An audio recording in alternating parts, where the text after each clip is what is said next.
തേച്ചു മിനുക്കും തോറും കാന്തിയും മൂല്യവും ഏറി വരുന്ന ശില്പം പോലെ, കേട്ടാലും കേട്ടാലും മതിവരാത്ത കഥാസാഗരം പോലെ, എത്ര ചിന്തിച്ചാലും അന്തമില്ലാതെ നീളുന്ന വിസ്മയം പോലെയുള്ള ഭഗവാൻ ശ്രീനാരായണ ഗുരുദേവ തൃപാദങ്ങളുടെ ഈ മാസാചരണം, ശ്രീനാരായണ മാസാചരണത്തിൻ്റെ ഭാഗമായിട്ട് ഗുരുവിജ്ഞാന സന്ധ്യ കോട്ടയം SNDP യൂണിയൻ സൈബർ സേനയുടെ നേതൃത്വത്തിൽ നടത്തപ്പെടുന്ന ഗുരുവിജ്ഞാന സന്ധ്യയിൽ ഇങ്ങനെയൊരു അവസരം എനിക്ക് നൽകിയ കോട്ടയം SNDP യൂണിയൻ സൈബർ സേനയോടുള്ള നന്ദി ആദ്യമേ അറിയിക്കട്ടെ.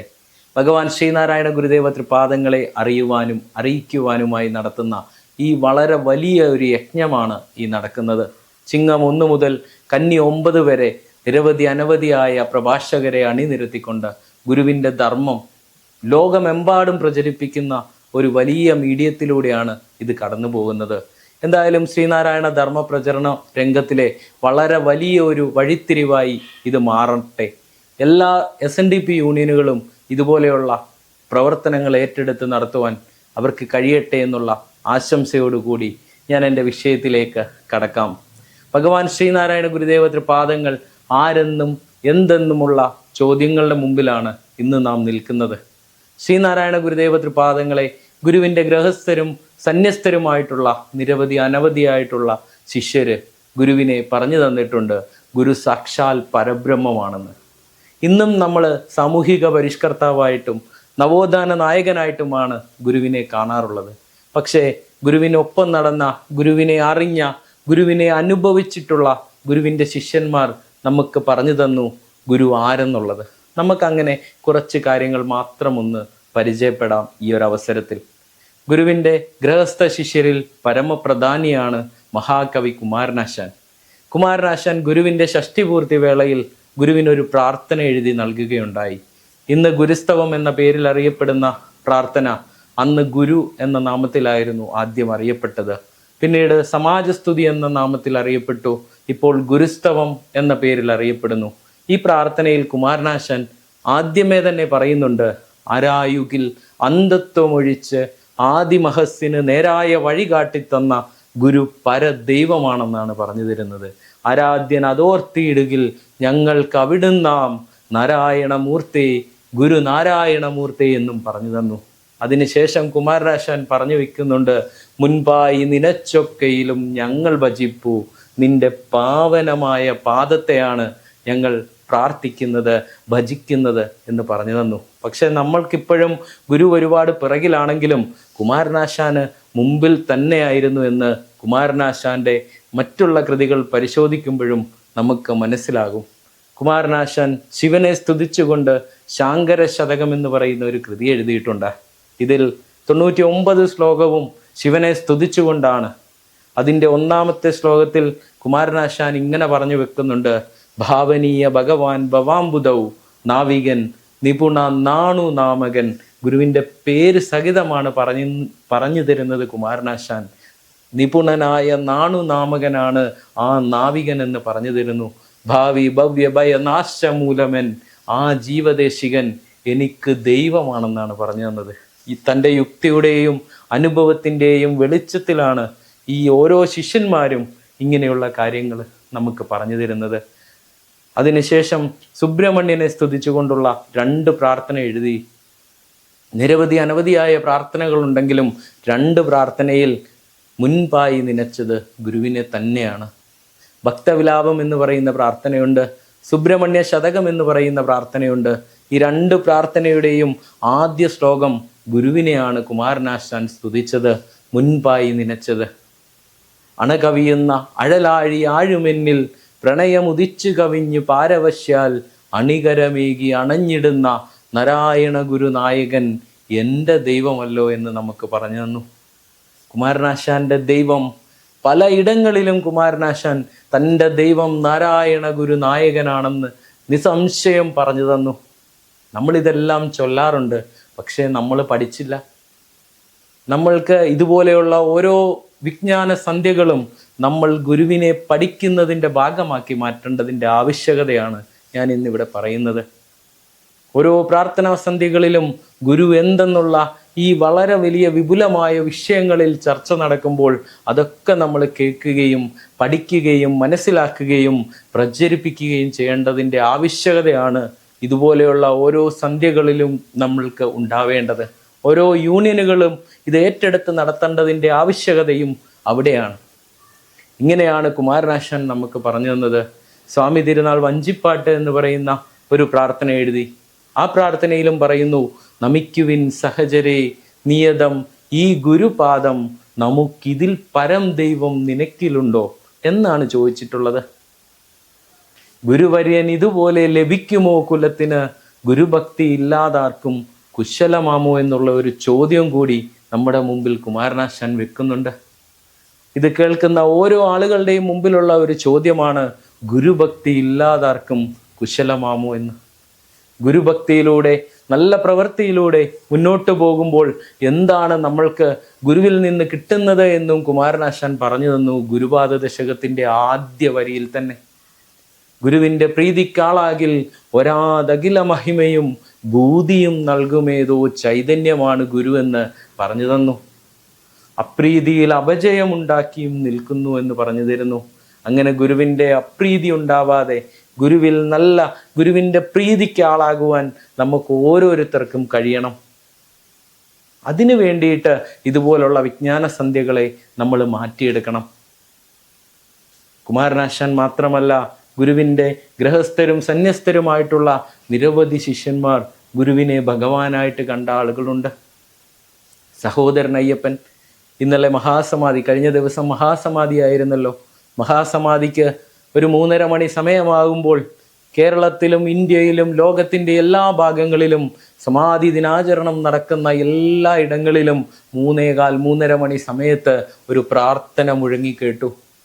എല്ലാ ശാഖകളിലും എവിടെ പരിപാടി നടക്കുന്നോ, എവിടെ മഹാസമാധി ദിനാചരണം നടക്കുന്നോ അവിടെയൊക്കെ മുഴങ്ങിക്കേട്ട ഒരു പ്രാർത്ഥനയുണ്ട്, സമാധിഗാനം.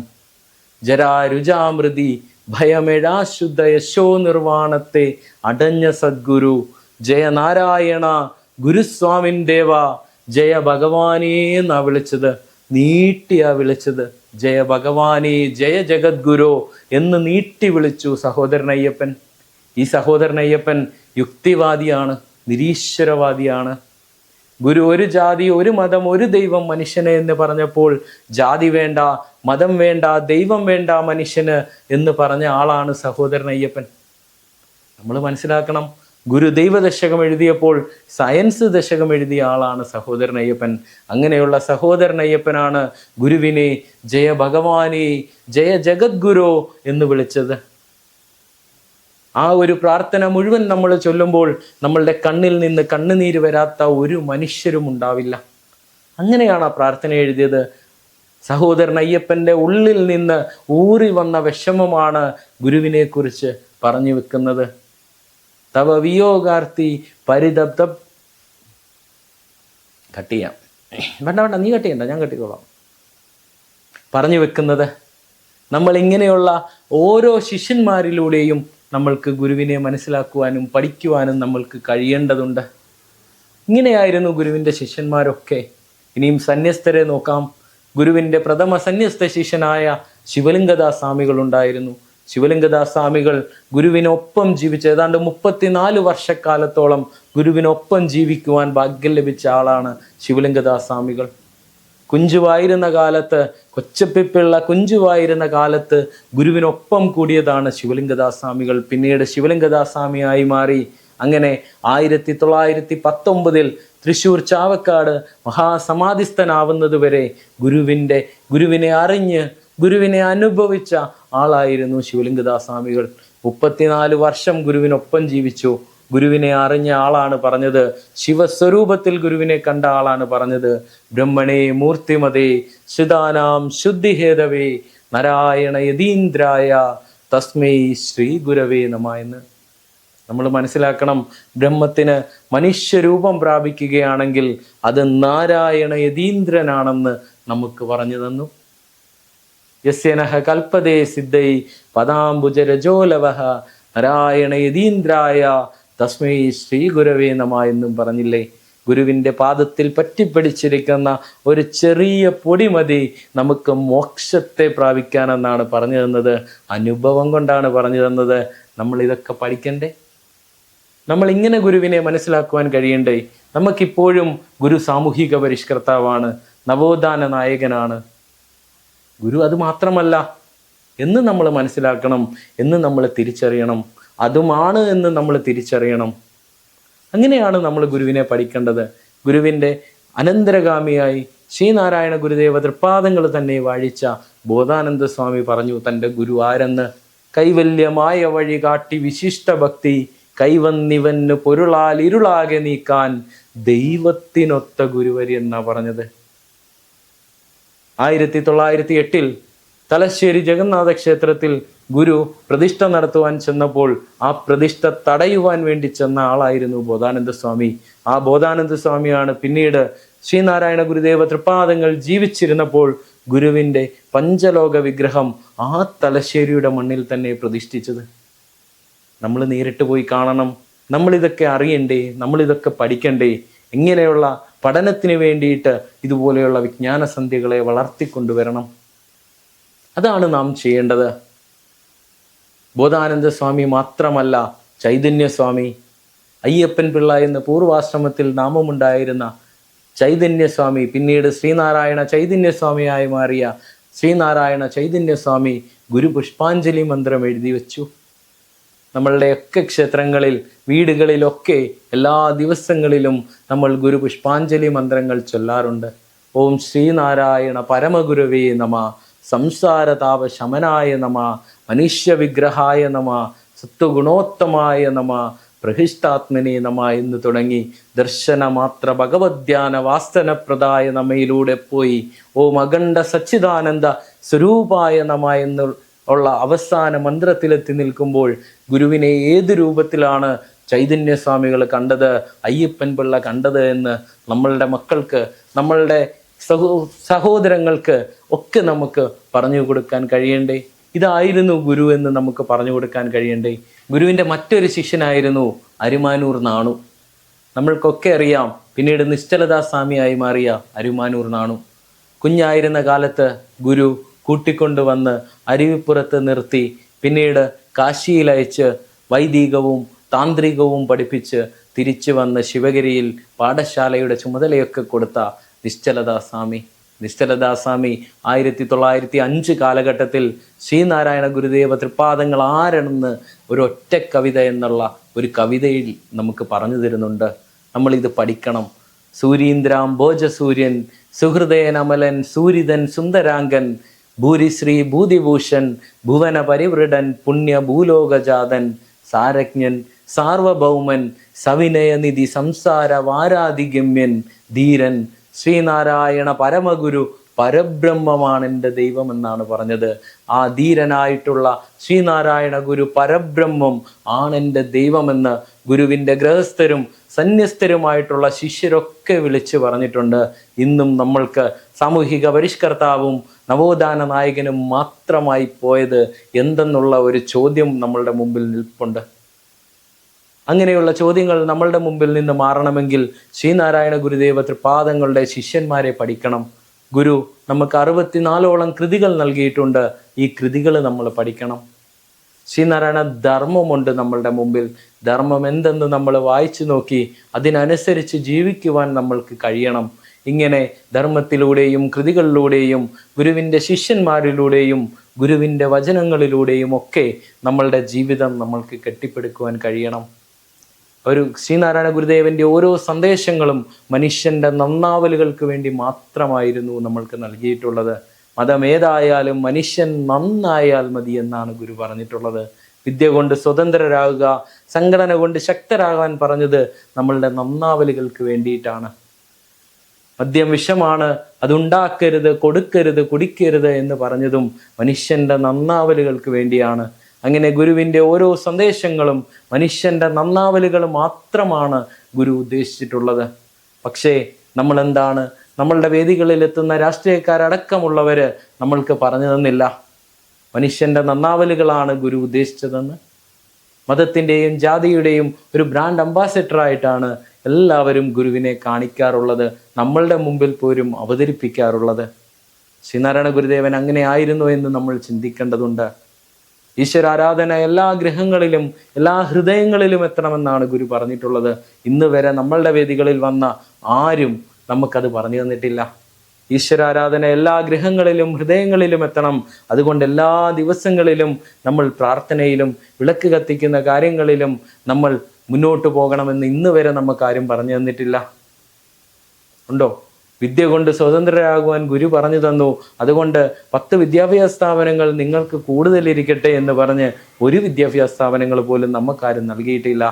അങ്ങനെ ഗുരുവിൻ്റെ സന്ദേശങ്ങളുടെ പുറകെ നമ്മൾക്ക് പോകുമ്പോൾ നമ്മൾ മനുഷ്യൻ്റെ നന്നാവലുകളാണ് ഗുരു നമ്മൾക്ക് നൽകിയിട്ടുള്ളതെന്ന് നമ്മൾ മനസ്സിലാക്കണം.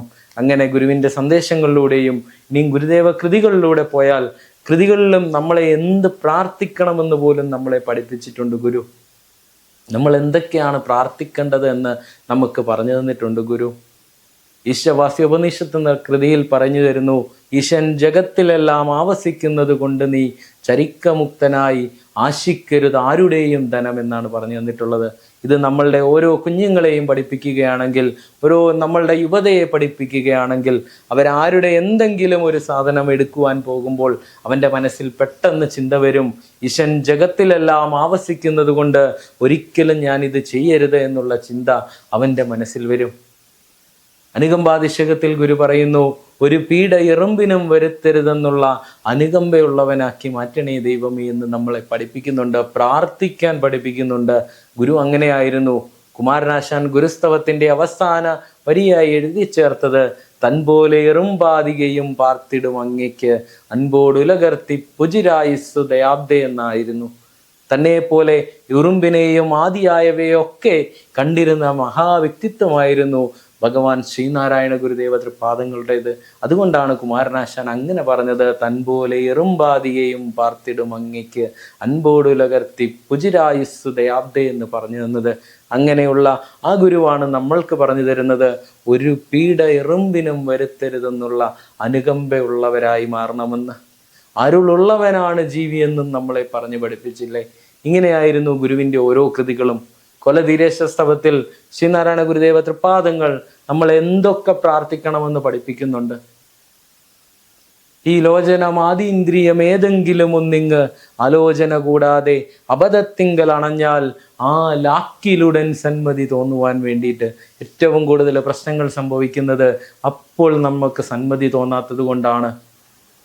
അത് ഗുരു നമ്മളെ പ്രാർത്ഥിക്കാൻ പഠിപ്പിക്കുന്നു. ആ ലാക്കിലുടൻ സന്മതി തോന്നണേ ഭഗവാനെ എന്ന് പ്രാർത്ഥിക്കാൻ പഠിപ്പിക്കുന്നു. ദാരിദ്ര്യ മഹാദുഃഖം ഒരിക്കലും വന്നണയരുതേ എന്ന് നമ്മളെ പ്രാർത്ഥിക്കാൻ പഠിപ്പിക്കുന്നുണ്ട് ഗുരു. രോഗാദികളെല്ലാം ഒഴിവാക്കിയിടുവാൻ നമ്മളെ പ്രാർത്ഥിക്കാൻ പഠിപ്പിക്കുന്നു അല്ലേ? ഗുരു ഇങ്ങനെയാണ് നമ്മളെ ഓരോന്നും പ്രാർത്ഥിക്കാൻ പഠിപ്പിക്കുന്നത്. ചാബല്യവശാൽ ചെയ്തൊരു പാപങ്ങൾ പുറത്ത് നമ്മളെ താപങ്ങൾ ഒഴിച്ച് നമ്മളെ രക്ഷിക്കണേ ഭഗവാനെ എന്ന് നമ്മളെ പ്രാർത്ഥിക്കാൻ പഠിപ്പിക്കുന്നുണ്ട്. നമ്മൾ മനുഷ്യരാണ്, ചാബല്യമുള്ളവരാണ്, അതുകൊണ്ട് നമ്മൾ പാപങ്ങൾ ചെയ്യും. അങ്ങനെയുള്ള പാപങ്ങൾ പുറത്തു തരണേ ഭഗവാനെ എന്ന് നമ്മളെ കൊണ്ട് പ്രാർത്ഥിക്കാൻ പഠിപ്പിക്കുന്നു. ഗുരുവിൻ്റെ ഓരോ കൃതികളിലും ഇങ്ങനെയാണ് നമ്മളെ പ്രാർത്ഥിക്കാൻ, ഓരോ വിഷയങ്ങളിലേക്കും നമ്മളെ കൂട്ടിക്കൊണ്ടു പോകുന്നതും ഇങ്ങനെയാണ്. ഇങ്ങനെ നമ്മൾക്ക് തിരിച്ചറിഞ്ഞ് പഠിക്കുവാൻ ഇതുപോലെയുള്ള വിജ്ഞാന സന്ധ്യകൾ നമ്മൾക്ക് ഏറ്റവും ഉചിതമായ രീതിയിൽ നടത്തിക്കൊണ്ടു പോകുവാൻ കഴിയട്ടെ എന്ന് ആശംസിക്കുന്നു. ഇങ്ങനെ ഗുരുവിനെ നമ്മൾക്ക് പഠിക്കുവാനും ഗുരുവിൻ്റെ ദർശനത്തിലൂടെയും ഗുരുവിൻ്റെ കൃതികളിലൂടെയും ഒക്കെ കടന്നുപോയിക്കൊണ്ട് നമുക്ക് മുൻപോട്ട് നല്ല ഒരു ജീവിതം നയിക്കുവാൻ എല്ലാവർക്കും കഴിയട്ടെ എന്ന് പ്രാർത്ഥിച്ചുകൊണ്ട് ഞാൻ എൻ്റെ വാക്കുകൾ ഇവിടെ ഉപസംഹരിക്കുകയാണ്. ഇങ്ങനെ ഒരു വലിയ നേതൃത്വം നൽകിയ, ഇങ്ങനെ ഒരു വലിയ പ്രഭാഷണ പരമ്പരയ്ക്ക് നേതൃത്വം നൽകിയ കോട്ടയം SNDP യൂണിയൻ്റെ സൈബർ സേനയോടുള്ള അകമഴിഞ്ഞ നന്ദി, അഗൈതവമായ നന്ദി ഈ അവസരത്തിൽ അറിയിച്ചുകൊണ്ട് എൻ്റെ വാക്കുകൾ ഗുരുപാദത്തിൽ സമർപ്പിക്കുന്നു.